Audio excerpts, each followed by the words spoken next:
Ki Demang Purbo mempersembahkan seri Api di Bukit Menoreh, karya S.H. Mintarja. Jilid 3 bagian yang ke-7.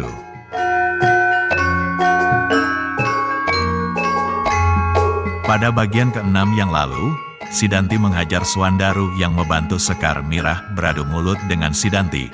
Hal itu membuat Widura bertambah pusing karena keadaan yang ada. Bagaimana cerita ini berlanjut? Selamat mengikuti.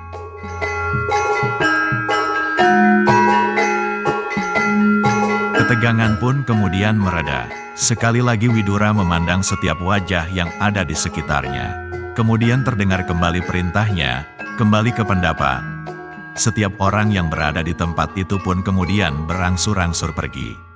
Terdengarlah gumam yang simpang siur di antara mereka. Sedang yang tinggal kemudian adalah Sedayu, Sekar Mirah, dan Swandaru. Perlahan-lahan Widura meraba pipi Swandaru. Diamat-amatinya noda yang merah kebiru-biruan di pipi itu. Tangan anak itu benar-benar luar biasa, katanya di dalam hati. Masuklah Swandaru, berkata Widura. Katakanlah kepadaku nanti apabila ayah datang. Aku akan minta maaf kepadanya. Swandaru tersenyum meskipun masam. Kenapa paman minta maaf kepada ayah? Aku menyesal bahwa salah seorang anak buahku, yang seharusnya melindungi rakyat Sangkal Putung, bahkan telah menyakiti hati mereka. Bukankah kau pemimpin dari anak-anak muda di sini? Karena itu maka aku harus minta maaf kepada rakyat Sangkal Putung lewat ayahmu, sahut Widura. Swandaru mengangguk-angguk. Pipinya masih terasa sakit, dan sakit itu tidak akan sembuh hanya oleh permintaan maaf saja. Apalagi sakit hatinya. Namun meskipun demikian, dihargainya juga sikap Widura yang jujur itu. Swandaru dan Sekar Mirah pun kemudian masuk ke rumahnya lewat pintu belakang dengan hati kecewa. Bagaimanapun juga Swandaru tidak dapat melupakan hinaan yang telah 2 kali dialaminya. Karena itu tiba-tiba ia menggeram di dalam hatinya, awas Sidanti, suatu ketika aku harus membunuhmu. Swandaru bukan cacing yang lata, tetapi Swandaru geni, adalah seorang anak jantan. Sedayu pun kemudian mengikuti pamannya ke Pringgitan. Di Pringgitan ia duduk saja sambil menekurkan kepalanya. Ketika pamannya kemudian duduk di hadapannya, hatinya menjadi berdebar-debar.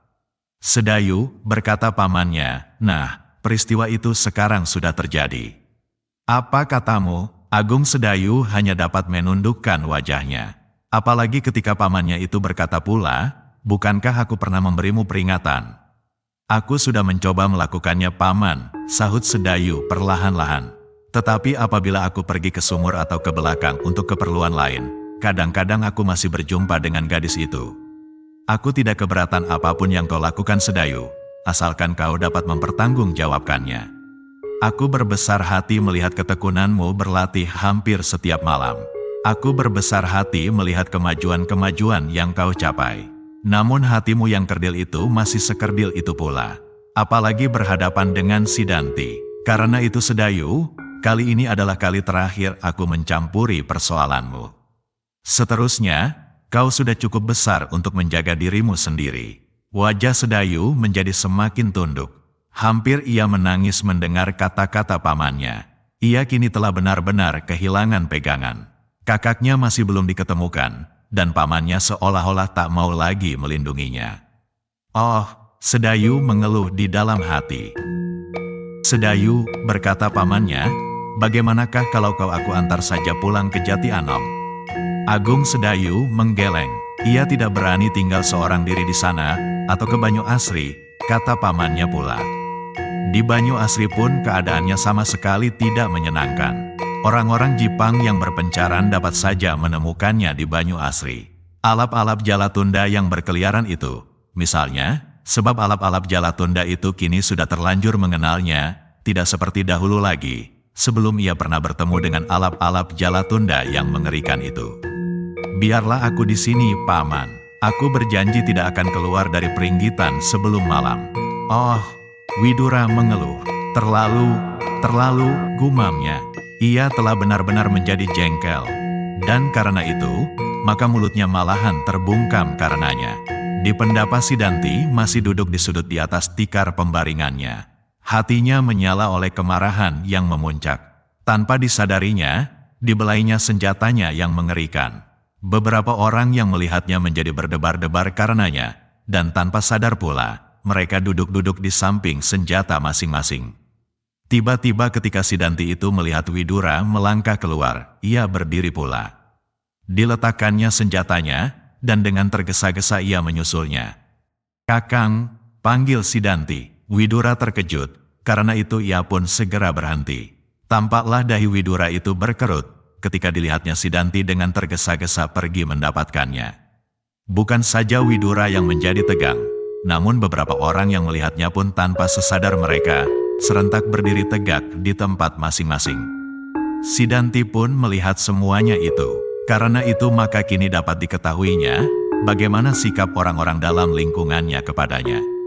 Meskipun demikian Sidanti sama sekali tidak berkecil hati.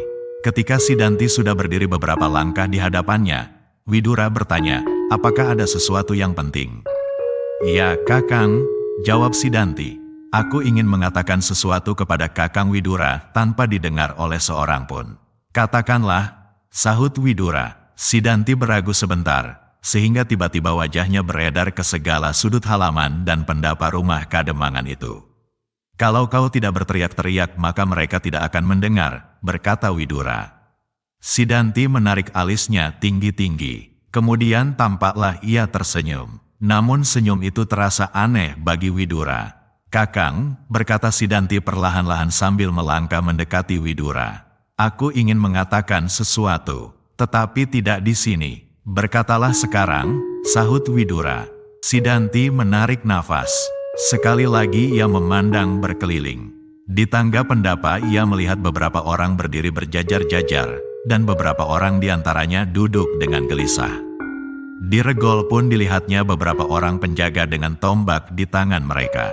"Baiklah Kakang," berkata Sidanti. "Aku hanya akan minta izin Kakang untuk menyelesaikan persoalanku dengan Agung Sedayu secara jantan, supaya persoalan ini tidak berlarut-larut dan menjadi semakin dalam menghunjam di dalam dadaku." Widura terkejut mendengar permintaan itu. Ternyata Sidanti sama sekali tidak dapat menekan perasaannya, karena itu untuk sesaat Widura tidak segera dapat menjawab. Bahkan Sidanti sempat berkata terus, "Aku bersedia memenuhi syarat apapun yang akan diberikan kepada kami berdua. Tanding tanpa atau dengan saksi, tanpa atau dengan senjata." Wajah Widura tiba-tiba menjadi tegang. Terdengar ia menggeram, kemudian katanya, "Tidak, aku tidak memberimu izin. Juga Agung Sedayu tidak akan aku izinkan." Sidanti menjadi kecewa, namun ia masih berkata terus, "Kakang, agaknya kurang bijaksana. Apakah Kakang ingin dendam kami masing-masing membakar dada kami, sehingga kelak apabila terdapat kesempatan, maka kami akan bertempur tanpa pengendalian diri? Kini kami masih cukup sadar bahwa perkelahian yang akan diadakan ini adalah perkelahian antara kita. Hanya karena persoalan pribadi, sehingga dengan demikian kita masih dapat membatasi diri kita sendiri untuk tidak menghancurkan laskar kita di hadapan laskar Jipang." Sekali lagi Widura menggeleng, katanya tegas, "Tidak. Perkelahian di antara kita sama sekali tak akan menguntungkan. Apalagi bagi Agung Sedayu. Ia adalah kemenakanku. Dan aku tidak mau melihat salah seorang dalam aliran darahku yang berkelahi karena perempuan." Wajah Sidanti tiba-tiba menjadi merah membara. Kemarahannya kini menjalar kembali di dadanya. Kata-kata Widura itu benar-benar suatu tamparan baginya. Dan tiba-tiba pula perasaan yang tersimpan di dadanya itu kini terungkat seluruhnya. Betapa ia memandang Widura tidak lebih daripadanya. Apalagi ia merasa benar-benar bahwa persoalan yang kini dihadapinya sama sekali bukan persoalan kelaskaran, tetapi persoalan pribadi. Karena itu kini Sidanti tidak dapat mengendalikan perasaannya lagi. Meskipun demikian ia masih berkata perlahan-lahan namun penuh dengan tekanan, "Kakang, apakah sebenarnya Kakang sedang melindungi anak itu?" Dada Widura seakan-akan meledak mendengar pertanyaan itu. Ia sadar bahwa Sidanti hanya ingin menghina Agung Sedayu. Namun karena keadaannya memang demikian, maka Widura hampir-hampir tak dapat menjawab pertanyaan itu. Meskipun demikian ia berkata, "Jangan mengigau Sidanti. Kalau suatu ketika terjadi perkelahian di antara kalian, maka kalian berdua akan terpaksa mengalami hukuman." Sidanti tersenyum. senyum yang benar-benar menyakitkan hati. Katanya, Kakang Widura, sebagai seorang bawahan aku menghormatimu. Namun sebagai seorang yang mempunyai kebebasan diri dalam persoalanku sendiri, aku tidak dapat menerimanya. Sekali lagi dada Widura terguncang. Wajahnya menjadi merah pula karena marah. Meskipun demikian, ia masih mencoba untuk menenangkan dirinya.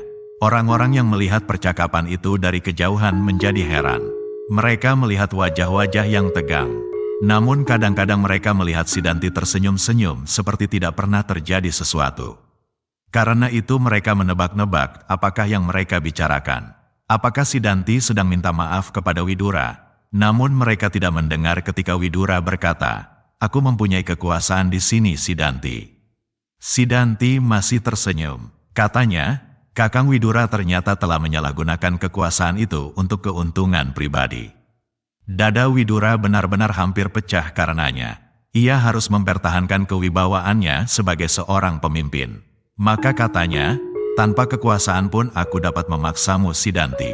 Sidanti mengerutkan keningnya. Tiba-tiba ia pun berkata, "Kakang, aku ingin berbicara tanpa seorang pun yang melihat." "Bagus," berkata Widura. Ia benar-benar telah menangkap tantangan itu. Karena itu ia harus menerimanya apabila ia masih ingin dinamai seorang pemimpin. Maka katanya seterusnya, "Nanti malam kita bisa bertemu tanpa seorang pun yang melihat pertemuan itu." Dada Sidanti pun bergetar semakin cepat. Ia sudah menjerumuskan diri ke dalam persoalan yang lebih berat. Namun ia yakin bahwa ia akan dapat mengatasi semua persoalan itu. Maka kemudian Sidanti itu pun mengangguk hormat, lalu pergi meninggalkan Widura yang masih tegak dengan tegangnya. Dilihatnya anak muda yang terlalu yakin akan dirinya itu, berjalan ke pendapa, kemudian naik dengan langkah yang tetap. Widura menarik nafas dalam-dalam, kemudian dipandanginya keadaan di sekitarnya. Dilihatnya anak buahnya berdiri berjajar di samping pendapa. Sedang di regol halaman dilihatnya beberapa orang yang sedang bertugas tegak dengan tombak di tangan. Apapun yang terjadi, katanya di dalam hati, mereka harus menganggap aku sebagai seorang laki-laki yang berani menghadapi setiap keadaan di bawah kekuasaanku. Kalau aku hindari tantangan Sidanti, mereka akan kehilangan kepercayaan, dan aku akan kehilangan kewibawaan. Tetapi, terdengar pula suara yang lain, "Bagaimanakah kalau aku dapat dikalahkan?" "Menang atau kalah bukan soal," jawabnya sendiri. "Aku harus tetap pada keputusanku, keputusan seorang pimpinan prajurit." Sesaat kemudian Widura itu pun melangkah kembali ke regol halaman. Kemudian kepada para penjaga ia bertanya, "Adalah kalian melihat Ki Demang sudah datang?" "Belum, Tuan," jawab salah seorang dari mereka. "Malahan Suwandaru juga keluar halaman." "Kemana? Tak dikatakan kepada kami." Widura menjadi berdebar-debar karenanya. Ia ingin menyampaikan sendiri kabar tentang persoalan antara Suwandaru dan Sidanti, untuk kemudian minta maaf kepadanya. Kalau Suwandaru sendiri yang mengatakannya, maka Ki Demang akan dapat menjadi salah paham. Apalagi kalau kemudian kawan-kawan Suwandaru menjadi marah, maka akibatnya akan menyulitkannya. Tetapi di samping itu tantangan Sidanti juga menggelisahkannya. Ia tidak takut menghadapi apapun, namun sebagai seorang pemimpin ia mempunyai tanggung jawab yang luas. Bahkan kemudian Widura itu mengumpat di dalam hatinya. Alangkah bodohnya Agung Sedayu. Ia telah membuat sangkal putung menjadi berantakan setelah ia berhasil menyelamatkannya. Kalau anak itu bukan saja seorang pengecut, maka kepalaku tidak menjadi pecah dibuatnya. Ketika Widura melangkah kembali ke pendapa, terasa seseorang menggamitnya. Orang itu adalah Citra Gati. Dengan wajah yang bersungguh-sungguh ia berbisik, "Apakah yang dikatakan Sidanti itu, Kakang?" Widura memandangnya bersungguh-sungguh pula. Namun kemudian ia tersenyum. "Tidak apa-apa," jawabnya. Citra Gati menggeleng. Katanya, "Aku melihat sesuatu yang tidak wajar, Kakang. Jangan biarkan kami menebak-nebak, supaya kami tidak semakin muak melihat anak kita Mbak Wedi yang sombong itu." "Tenaganya kita perlukan di sini," sahut Widura. Citra Gati mengangguk-anggukkan kepalanya. Dirasakannya, apa yang dikatakan Widura itu benar. Namun apakah dengan demikian anak muda itu menang untuk berbuat sesuka hatinya? Karena itu ia bertanya, "Tetapi Kakang, aku melihat tingkah lakunya semakin lama semakin tidak menyenangkan." Aku akan mencoba untuk mengatasinya, jawab Widura. Mudah-mudahan Kakang berhasil, gumam Citragati. Kalau perlu, Kakang dapat minta bantuan kami. Bukankah itu juga termasuk kewajiban kami? Widura mengerutkan keningnya. Katanya, jangan. Dengan demikian, dendam di antara kalian akan semakin menyala. Kewajiban kita masih banyak. Tohpati masih ada di muka hidung kita. Alap-alap Jalatunda dan Plaza Ireng yang berkeliaran di daerah Pakuwon dan Karajan. Mungkin masih banyak lagi orang-orang yang bersembunyi di sana-sini. Suatu ketika mereka akan berhimpun. Dan itu adalah pekerjaan yang berat. Citragati menarik nafas dalam-dalam. Ia kagum kepada anak muda yang bernama Sidanti itu. Namun ia membencinya. Meskipun di dalam hatinya ia mengakui bahwa seorang lawan seorang ia tak akan dapat mengalahkan Sidanti yang hampir dapat mencapai tataran macan kepatihan. Namun ia tidak senang melihat anak itu dibiarkan sesuka hatinya. Kakang, tiba-tiba terdengar Citragati berkata pula, kenapa Kakang tidak membiarkan Angger Agung Sedayu sekali-sekali mengajarnya untuk bersopan santun? Kembali dada Widura bergetar, namun jawabnya, aku benci melihat perkelahian karena perempuan. Oh, Citragati mengangguk-anggukkan kepalanya. Ia tidak dapat berkata apapun lagi. Itu adalah persoalan antara paman dan kemenakannya. Karena itu maka ia pun kemudian kembali ke pendapa dan duduk di samping Sonya dan Sendawa. Apa katanya Kakang Gati? Bertanya Sendawa setelah Citragati duduk di sampingnya. Entahlah, terasa sesuatu dirahasiakan oleh Kakang Widura, jawab Citragati. Sendawa, yang matanya cacat sebelah itu mengangguk-anggukkan kepalanya. Tangannya masih sibuk menggosok-gosok senjatanya, sebuah kelewang yang besar dan tebal, sesuai dengan bentuk tubuhnya yang tinggi besar. Kemudian mereka tenggelam dalam kesenyapan. Angan-angan mereka masing-masing terbang bersama awan di langit. Sekali-sekali burung elang terbang melingkar-lingkar di udara, mencari mangsanya. Namun induk-induk ayang dengan bulu-bulunya yang tebal, segera menyelimuti anak-anaknya yang ketakutan. Widura pun kemudian kembali ke Pringgitan. Dilihatnya Agung Sedayu duduk terpekur. Dan tiba-tiba saja timbullah perasaan jemu melihat anak itu. Namun ia adalah kemenakannya, dan ia datang untuk keselamatannya. Karena itu, maka yang dapat dilakukan oleh Widura adalah mengumpat-umpat saja di dalam hati. Matahari pun semakin lama semakin condong ke barat. Dan Widura tidak melupakan janjinya. Malam nanti. Demikianlah cerita bagian 7 ini berakhir. Selanjutnya apa yang akan terjadi? Kita ikuti cerita lanjutannya pada bagian ke-8 mendatang. Jika Anda berkenan, silakan like, share dan bagi yang belum, jangan lupa subscribe channel Ki Demang Purbo @cerita Mataram. Nuwun.